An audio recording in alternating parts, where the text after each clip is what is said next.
Prince here. I know it's been a long time, but better late than never. I have some life updates for all of you. I'm right now in Bengaluru, India. I am doing a writing residency for the month of November at Sangam House. It's the only international funded residency in India, and I've just been here for a few days, and yeah. Um, for those of you that know me, you know that I'm a full time freelance writer.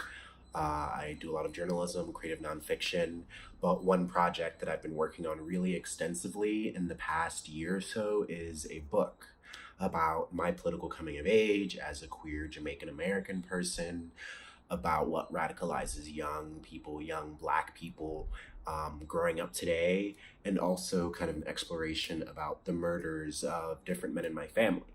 So it's really heavy stuff, but in a lot of ways, this book is kind of like a cultural reckoning. It's me looking to answer a lot of really important questions and just sort of lament on a lot of things that I feel like I've learned in my life. But enough about that for now. Let's rewind back a little bit and let me take you to my journey here.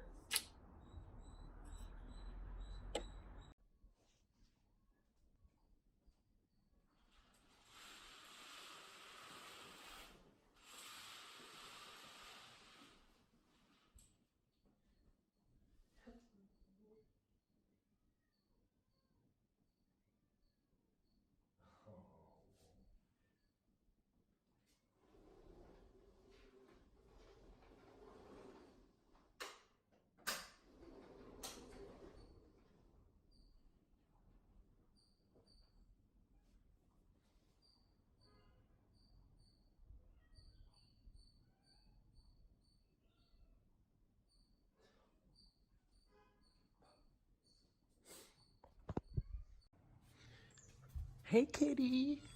What do you need? What's up? Oh my god.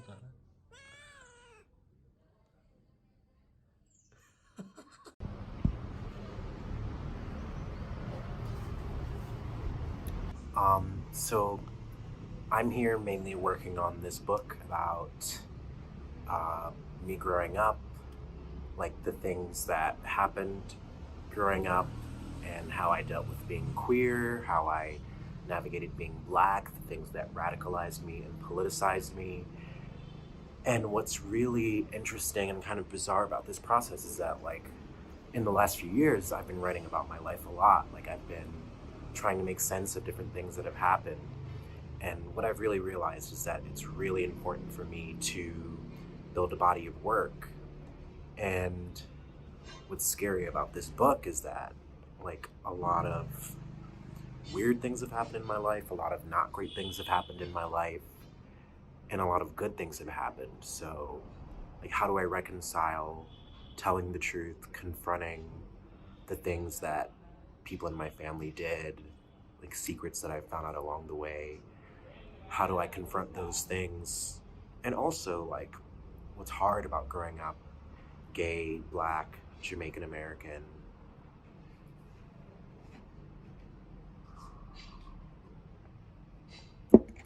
And how do I also talk about, like, the joy in that process?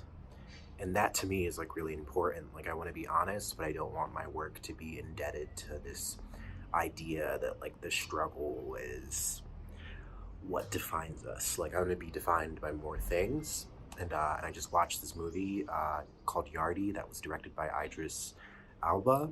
And what I think that it did kind of differently than, like, other films about Jamaican men that are growing up and trying to, I don't know, reconcile death or things that happened when they were younger, how to come of age, is what I kind of like that the movie did is that it presented, like, these two paths. And one is, like, the main character Dennis kind of following in his brother's footsteps and being about peace and a Rasta, and the other path is, like, drug dealing and making money and Babylon. And in the end, it kind of ends on him choosing his own path, which I think is, like, really interesting and kind of sobering. So I'm just going to take the time the rest of this evening to kind of think about what I want my work to be. I've already written like 28,000 words, and I really want to like take the rest of my time here to really, I don't know, explore the possibilities of what this project will be, and to also like use it as a way to kind of enter whatever this next era of creativity for me will be, which can be script writing, writing short films, feature-length films, a lot of different things. So that's what I'm about to do. I mean, there's nothing to compare. Food is much better here. The comfort is much better. For example, there it was very difficult to get hot water. We had hot water twice a day for half an hour.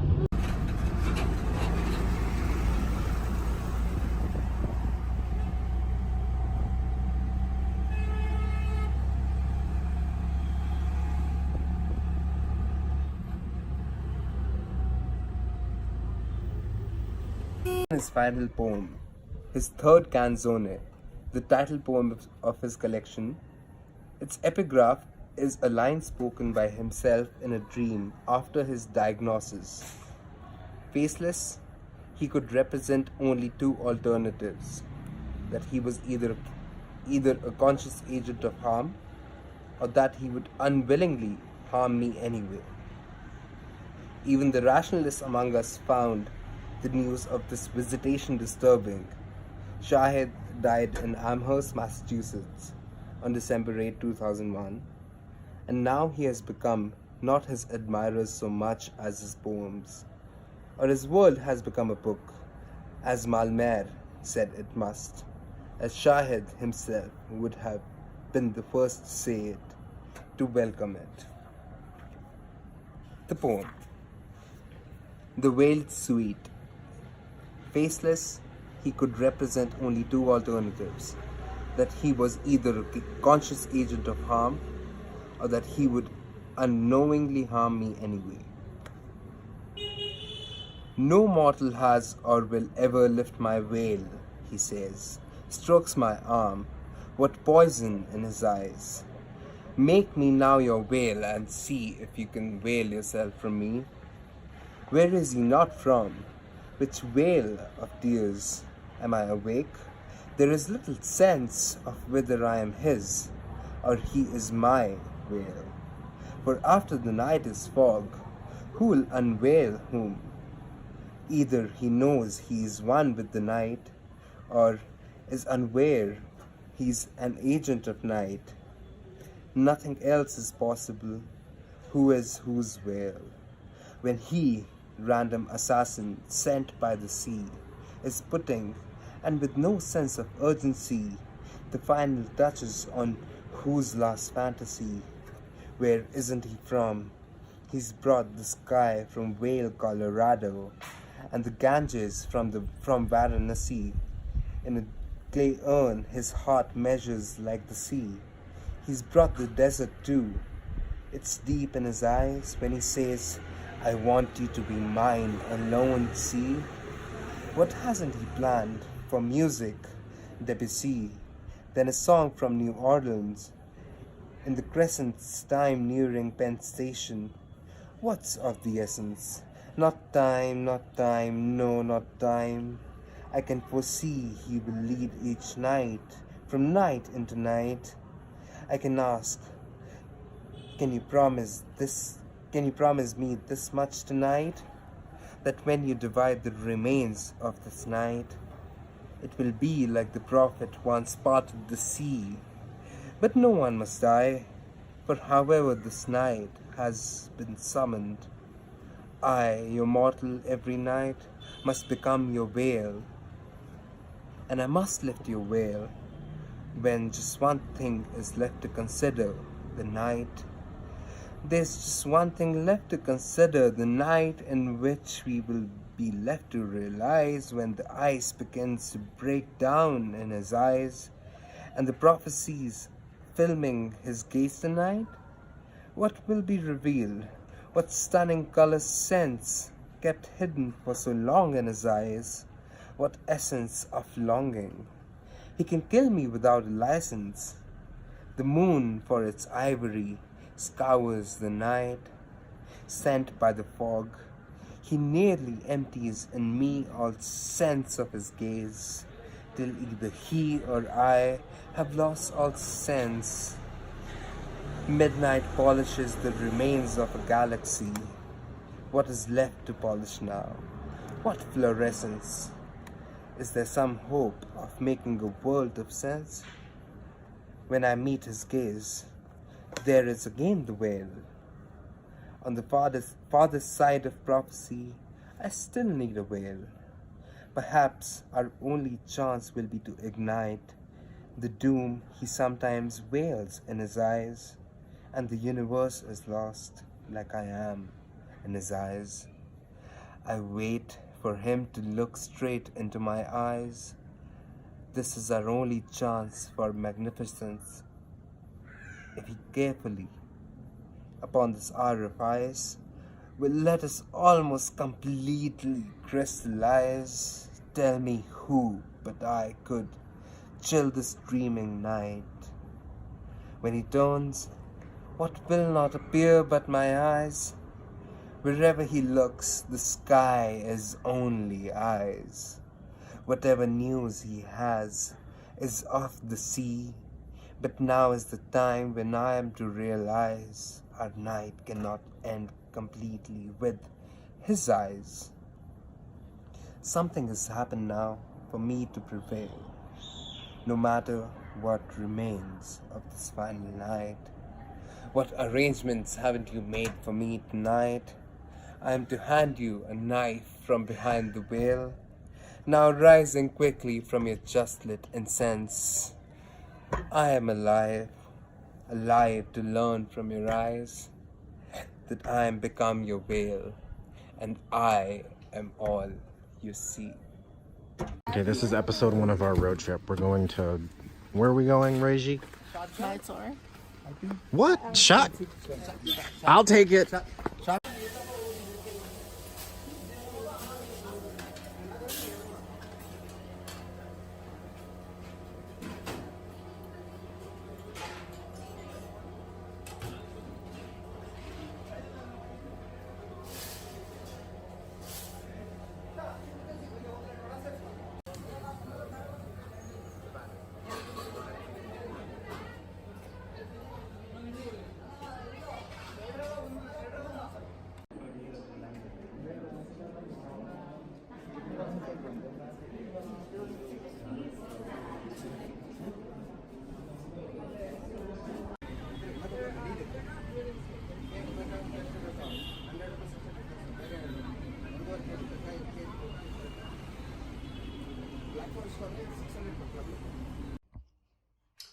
Okay, so because I feel like it, I'm going to take you through kind of my daily schedule here at Sangam House.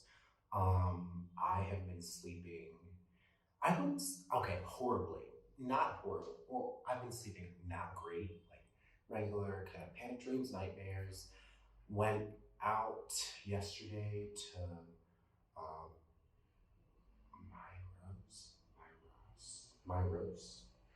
Mysor. Went out yesterday to Mysor with the other writers, had some weird experiences. I'll probably just talk about that a little bit later. Got back at like 8:30, watched like 2 movies with one of the other writers here in Menon, and tried to go to bed around like midnight, woke up at 4 a.m., couldn't go back to sleep, was in and out of sleep, and basically have been up since. And when I'm like this, I like to get up early, and I kind of did, and I chose to like kind of fiddle around, but right now it's about 9 a.m. I usually try to open my curtains, take a shower, kind of get my skin all oiled, and get out there into the living room, dining room, and maybe make some coffee, some tea, and get to work. So yeah, let's get to some writing.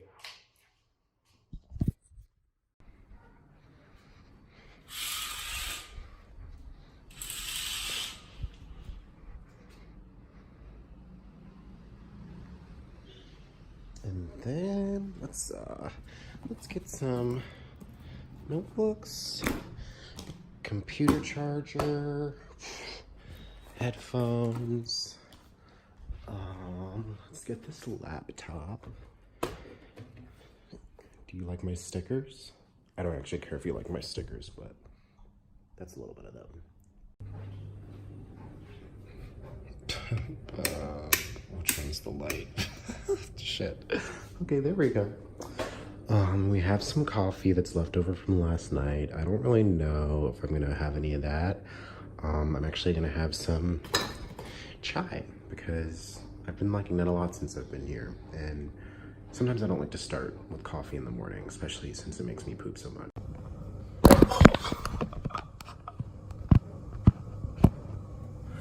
Okay, so I'm in the kitchen now. I'm gonna make my chai tea. And I just kind of want to talk about one thing that I've been trying to center during this residency is I've been trying to delve into a lot of different projects. So to give you some ideas, I'm freelancing. I'm working on 2 big features right now, one about James Baldwin and another one about police surveillance in Ohio. I am adding chapters to my memoir. As of now, we're about 15 days into this residency and I've added like 9,000 words, which isn't as much as I planned to so far. So I have about 3 or 4 more chapters I would like to write. I'm also trying to work on a script idea that I have. I'll kind of maybe talk about that more later, but it's basically about a boy that's sent to Jamaica, and it's a coming of age feature-length film idea. And I also kind of wanted to get into editing my novel, but we'll see if that happens. I wrote it in 2014, and I've been applying to some grants, some residencies. I've been working on something else. Actually, no, I haven't. But yeah, I really want to become a multidisciplinary artist. I also want to be able to like have my hat in different arenas. So being able to write nonfiction, being able to write journalism, being able to do script writing, being able to delve into novel writing. I've also been trying to get a little bit back into reading and writing poetry since I've been here. And also just reading a lot. Like actually I should finish it this morning. I'm reading Lose Your Mother by Saidiya Hartman, and it's been pretty devastating, but also really good in a lot of ways that I didn't expect. Like, I respect and love Saidiya Hartman's work, but this book has been really hard to read through. But yeah, that's kind of what I've been working on, and I don't know, I really want next year to be about, like, I'm on my shit, I don't need anyone to be watching me to do it, and it's only gonna get better. So, let's get to this work.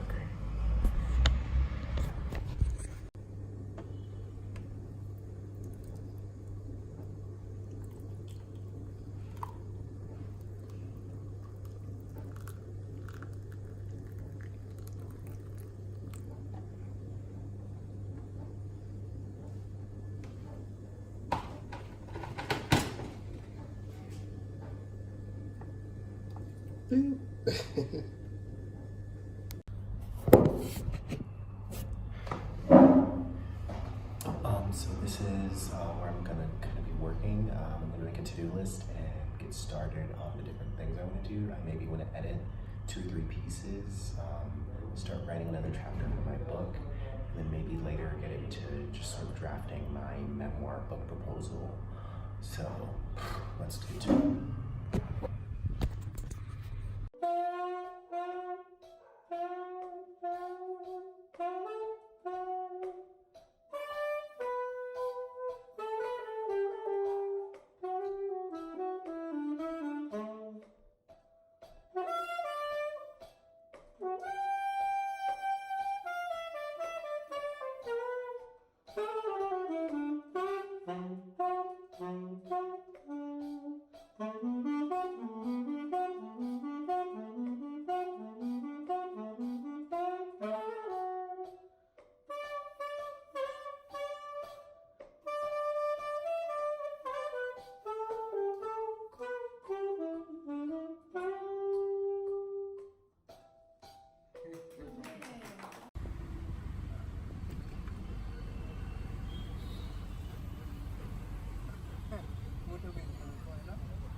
फिर मैं आपको phone करता हूँ कल, क्योंकि मैं definitely get late by the time I get home. Yeah, I won't get. I know. Because it will not be hard.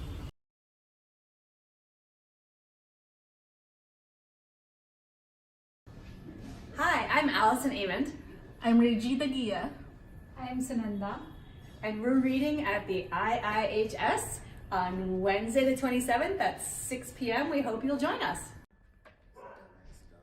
Shut up! Oh, didn't see you there. I was just reading this. Hi, I just want to introduce my friend real quick. Hello, my name is Manan, and I'll be speaking at IIHS on the 27th. 27th? Yeah. Yeah, at 6 p.m. So hope to see you there. So I just want to talk about the fact that I started writing when I was 13. I wrote all the way through high school. I had this white teacher that wanted me to go to this 2-week writer's workshop in Gambria, Ohio.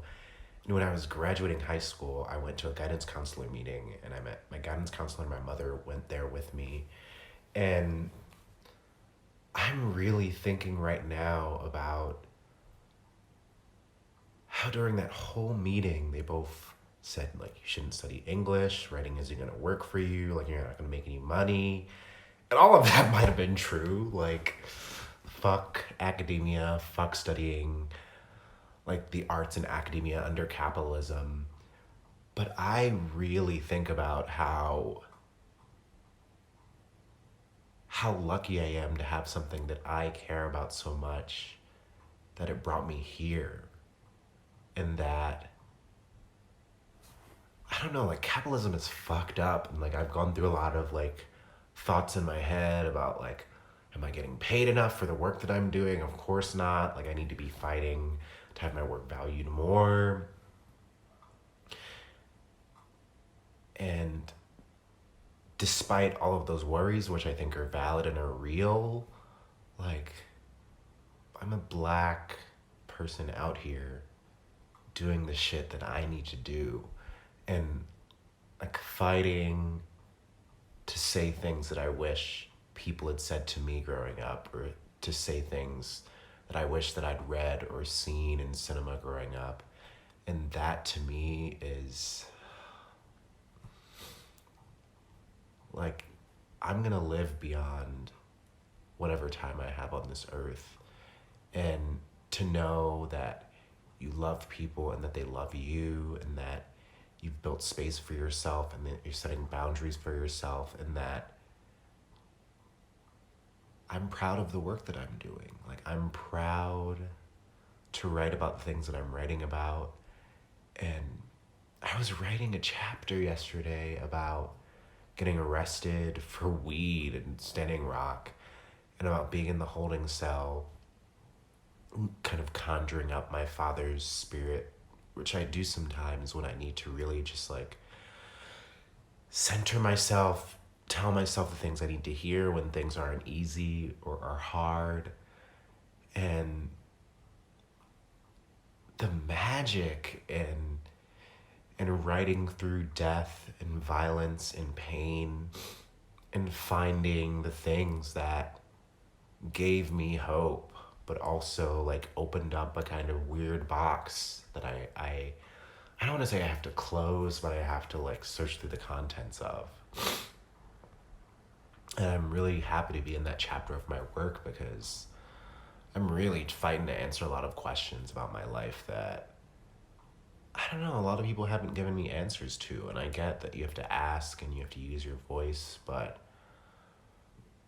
coming out and being queer and going into the world politically, and, I don't know, not always, like, trying to answer those questions right away, like, it makes it a longer journey, but it also makes it, I don't know, like, I'm living a lot of these truths in my bones, and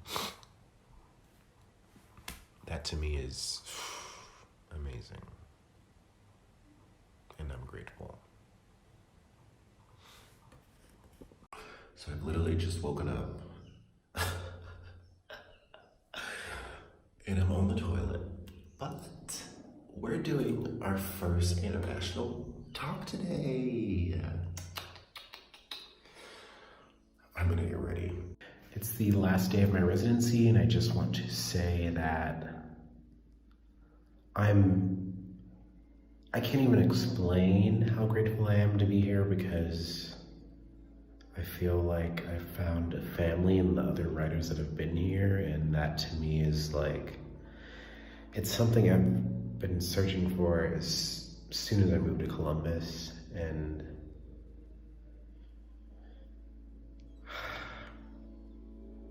I feel good. And that to me is, like, you can feel good in a lot of different ways, but I feel good in like a really amazing way. Who is a resident at Sangam House for just a few short hours, since he's on his way out tonight, and thank you for staying back to participate in this panel. Shakur.